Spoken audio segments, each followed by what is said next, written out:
All right. Welcome back to the GSMC Wrestling Laureate Podcast, brought to you by the GSMC Sports Network. Just to kind of reflect on what we talked about our WWE SmackDown review. We talked about potential storylines heading into Backlash. Backlash is already done, and we're going to dig into it right now. But before we move on any deeper, we're going to talk about our tips and donations link. Guys, we get a number of questions that come in from viewers during the show. So to ensure your question gets read on air in front of millions of people on air, use the gsmcpodcast.net link with your questions. This, like I said before, tell me what you like, tell me what you don't like, tell me what you want to further talk about. You want to make your voice heard. And like I said, it leaves really like a positive input in terms of our network and stuff like that. Like I said, we're not like, others, cable networks that are going to charge you for every sports show you watch. Well, to me, this is it's for free. It's for free, man. Like, so why don't you just, why don't you give a bone here? There, throw us a bone. Like, you know what I mean? No, I'm just kidding. But do it, because you like the show. Obviously, I love seeing you guys interact.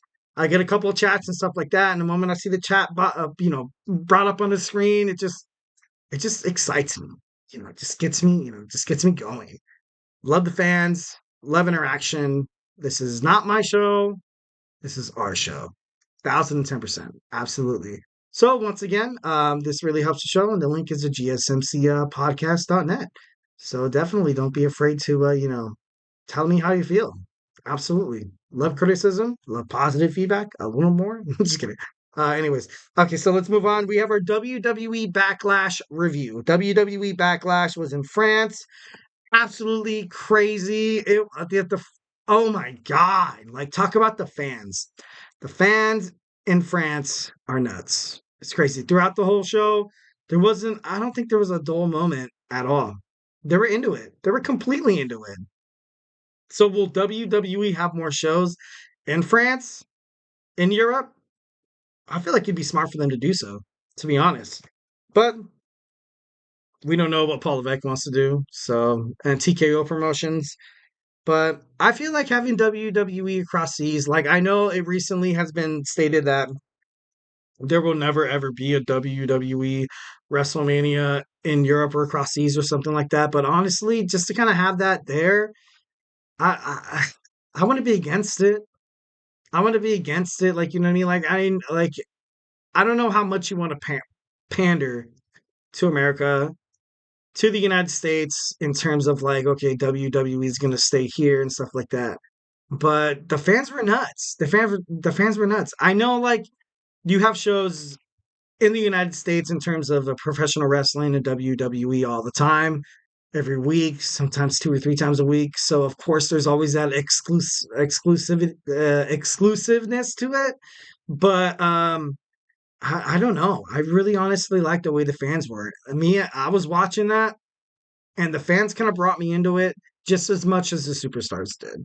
And I was like, okay, all right, this is kind of cool. Like, you heard everything going on. It felt like a pay-per-view. It felt like a match. It kind of felt like like a FIFA, cup kind of thing. Like, I don't know. It just seemed like it meant a lot to these people. Thus, kind of propelling and reciprocating like a tort, like kind of like behavior that I kind of wanted to emulate. And I was like, oh, that's so cool. Like, it just got me into it. Like, like sometimes where you go to somewhere, or like, let's just say you go to, let's just say you go to like your favorite sports teams. I went to like, no, okay. I went to like an Angels game. I went to an Angels game once, and I think it was the eighth inning, and we were down by like 2 runs. And it's like, you look around at the crowd. Look around the crowd, and no one's into it. Everyone's like, oh, they're defeated. They're sulking down in their chairs. Maybe they're drunk or something. I don't know. But I was like, dude, like, it's only 1 run. Like, what the hell? And I think there was somebody like that was trying to get a chant going. It's like, let's go, Angel. Let's go, Angel. And like, people started it, but people just lost it. People just lost it. And I think my wife, she's a Yankees fan. And she's like, see, this is why I can't stand Angels fans, because they can't even stand behind their own team. And I was like, well, then, like, what could I have said? She was absolutely right. Like, anyway, so the fans obviously, kind of made the show. Let's, dive deep into this, kind of running a shorter time. So it started off with Kevin Owens and Randy Orton against the Bloodline. It brawled out from the beginning as we expected it was going to happen. But they the bell didn't even ring yet, and these guys were like already fighting in the crowd. Nick Aldis, the general manager of SmackDown, had to come out. He was like, "Hey, like, you know what, you guys want to tear each other apart? Guess what? No DQ match." And everybody was like, "Oh!" Even I thought, I was like, "Dude, that's badass. I like that. That's cool. That's attitude era-ish. That's so cool, dude." And then, honestly, Randy Orton and Kevin Owens were in control the whole time. They were probably like 75% in control of this match. Obviously, when it matters, when it's time to kind of, flip the switch, try to get a win. Solo Sikoa and Toma ultimately did what they had to do to kind of, get into the position where they were at. Ultimately, we had almost a 3 count, but Tonga Loa had to make his debut, the brother of Tama, furthering the bloodline. So we still have that new young bloodline alive today. I don't know how deep it runs, but honestly, I thought, you know, Jacob Fatu was gonna make his, but I don't know. It was crazy. It was crazy. But ultimately, I think the match was 5 stars. It was a pretty good match. The way they kind of set it up, definitely awesome. Definitely awesome. So we have our WWE Women's Championship match between Bayley, Naomi, and Tiffany Stratton. It was very competitive between these women, but like what I saw on WWE SmackDown, Tiffany Stratton she's levels above these ladies. Like, you have to respect, of course, the veterans, like Naomi, when she was part of the Funkadactyls and stuff like that with Brodus Clay. And then you saw Bayley. Ultimately, she's been with the company for so long. I feel like she's kind of been through eras and eras of wrestling, different genres. Of course, you have the Four Horsemen, and then of course you had the era where the women were starting to main event pay-per-views and events like WrestleMania, SummerSlam, and I think they even main evented Jeddah, Saudi Arabia. I could be wrong. Don't quote me on that. But Tiffany Stratton. Tiffany Stratton, it's Tiffy time in the world of WWE. I think it's perfect. I think she fits the bill so well. I don't want to kind of compare her to a Charlotte Flair because, yeah, Charlotte Flair was kind of like an in your face competitor. But at the same time, Tiffany Stratton's like, she's different than that. She's different. She's like really cocky. She's like really in your face.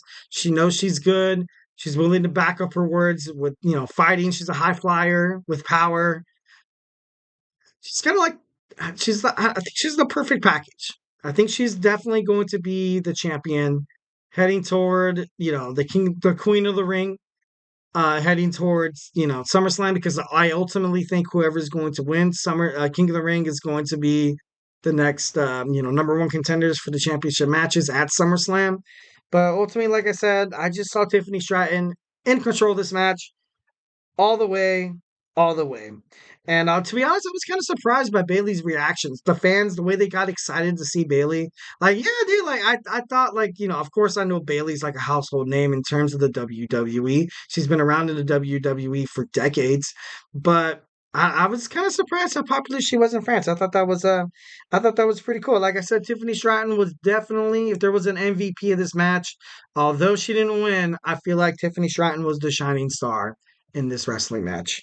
Um, it was crazy because Stratton, she almost won just like over and over and over and over again. Honestly, this match, I feel like, although she did not win, was a match to kind of put over Tiffany Stratton. And I felt like WWE did a really, really good job in terms of doing that. You put her in the ring with two very, very highly qualified, very prestigious, very successful, very talented WWE Women's Division stars and veterans like Naomi, like Bayley. Honestly, I feel like this was probably the best way they can do it in terms of Tiffany Stratton. Paul Levesque probably told Tiffany, like, hey, you might drop this match, but believe me, this match is going to put you on the board more than as if you would win the title. And I know that might sound weird, me saying that, because you're like, dude, what are you talking about? Like, if you win the title, you win the freaking title. Yes, but at the same time, respect. You can hold the championship and you could win like what's a good example? What's a good example? Probably I would say Kevin Owens' reign as a Universal Champion. Like the only way he kept retaining the title and winning and winning and winning again was because Chris Jericho would interfere and all this other bull spit and stuff like that. That wasn't very respectable. So then like, you saw this champion, and you're like, man, this guy's like a fake ass champion. Like this guy, I can't respect this guy. This guy ain't my champion. But ultimately, I feel like that's what that's what they want to avoid. Tiffany Stratton, like, kind of right now, I wouldn't put the belt on her so quick, but in the future, definitely, she's going to be a force to be reckoned with. So, I thought that was pretty cool.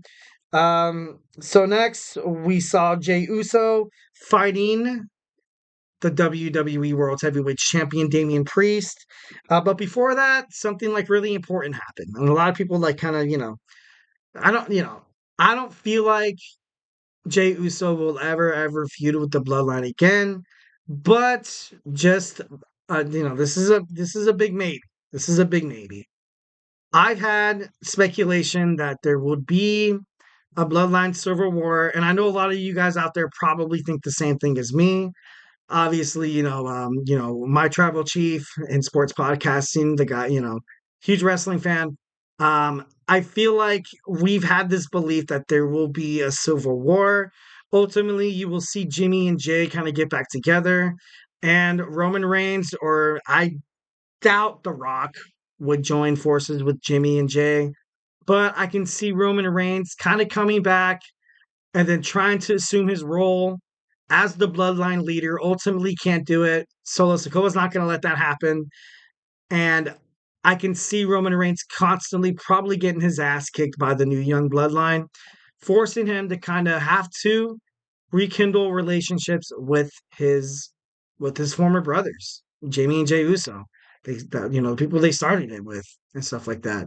Paul Heyman's probably going to bring it together, kind of like that Avengers kind of thing. Like, but ultimately, I feel like I love the Rock, but I think ultimately his story, his place in the storyline of the Bloodline is over.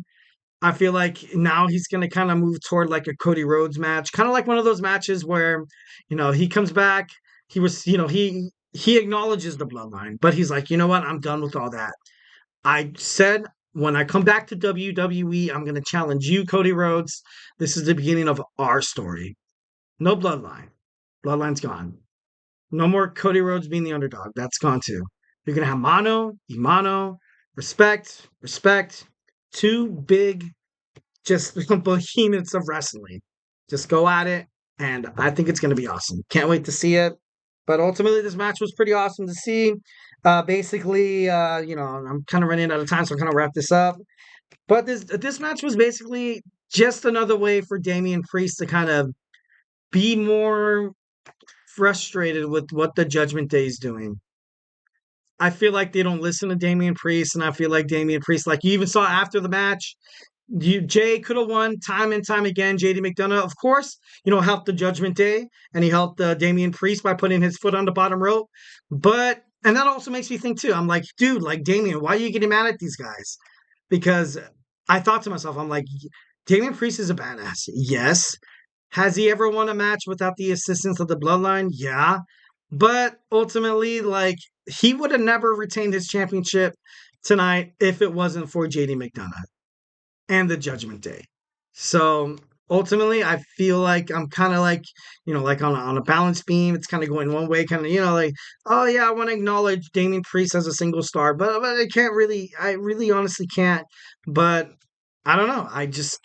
Right now, Damian Priest really, in my opinion, of course, can't really go on the boat and can't really go on the ledge and be like, I don't need the bloodline, stay out of my business, because they really helped, they really did him a solid. And even after the match, like, he grabbed Finn Balor and like just emasculated him. Finn was pissed. Like, definitely something's gonna go down right there. Definitely should be pretty awesome.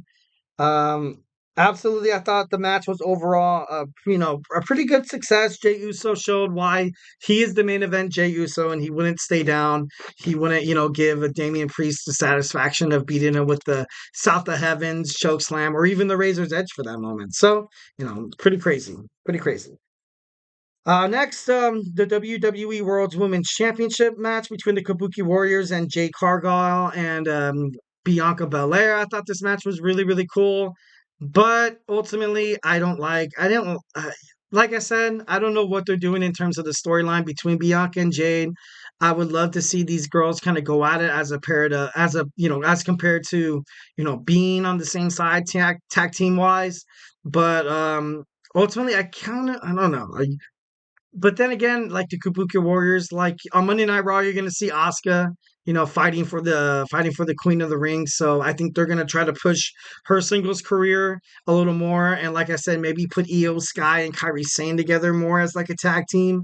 But I honestly didn't like it. I didn't like it.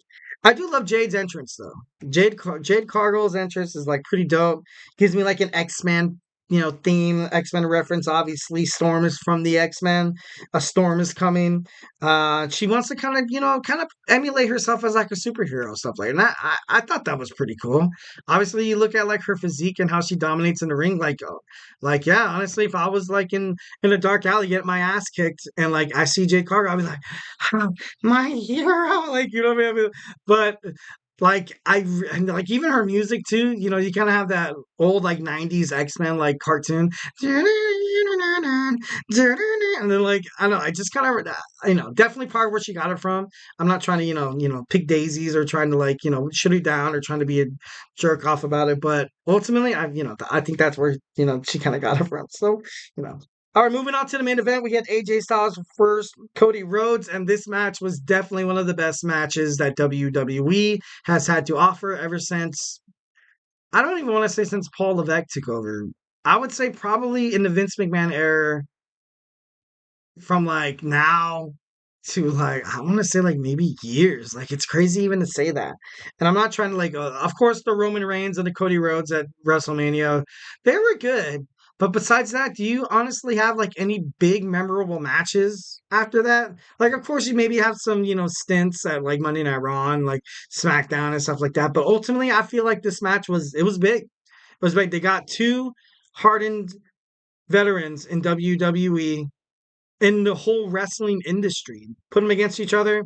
They're like, hey guys, show us what you got. And they put on a hell of a match. It was more, it was like, I want to say like a 10 and 15-minute bout. I liked it. I liked it a lot. It was a grappling match. Then they even Michael Cole referenced the two former Bullet Club leaders. I thought that was kind of cool. Um, and I just kind of thought about it.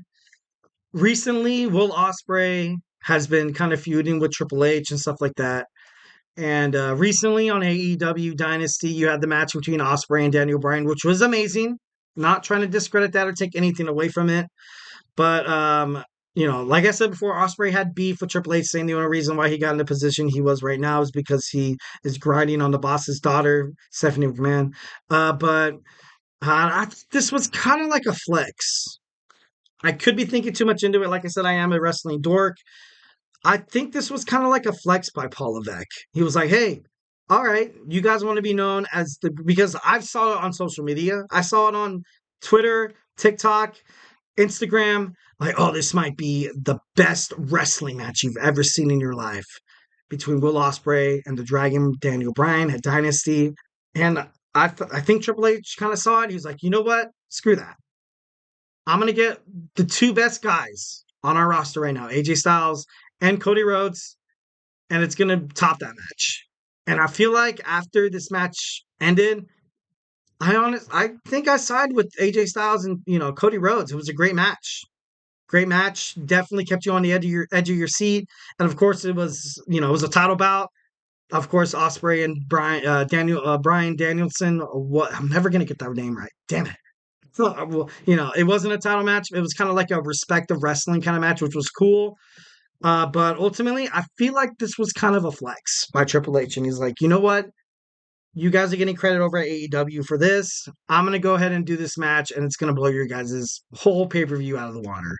And I think 1,010%, it was right. It was the right move. And honestly, like I said, I love AEW. I love the superstars that are attached to it, but I feel like this match blew the whole company. And I think that any match that AEW has ever done or will do will never ever hold a candle to what WWE has to offer. And I'm not trying to seem biased. And like I said, I want to be wrong. I want to be wrong. I want, like, if someone from AEW creators watching me right now, they're like, oh, dude, screw that guy from the GSM, like with that big nose and stuff like that. How he keeps talking about hamsters, like, screw this guy. Like, what I mean? Like, dude, prove me wrong. Let's do it. Let's do it. This is wrestling. This is something that wrestling fans, we're not afraid of confrontation. Absolutely not. Yes, wrestling is a sport. This sports podcast is probably not going to be like any other podcast you're like listening to or watching because it is a wrestling, there's different aspects in terms of the sports entertainment industry that need to be addressed, that need to be like inclusive and stuff like that because this is wrestling. This is wrestling. So, ultimately, something that I wanted, before we move on, this match was definitely one of the best matches because there was no interference, man. No interference. Two guys, two dudes going at it with the championship. Love Roman Reigns. Every single Roman Reigns' title defenses consist of like someone from the bloodline interfering, and like you look at the Damian Priest and the Jey Uso match interference. Like it's not the same when there's non-interference. But I think the fans get into it a lot more. Definitely want to see more title bouts without interference. I want to see genuine head-to-head matches. And I think we got a lot tonight. Ultimately, Cody hit a super Cody cutter, crossroads. Cody Rhodes retains as a WWE undisputed champion. Well, guys, don't go anywhere. We're going to move on to our WWE Monday Night Raw preview. So, hey, don't go anywhere.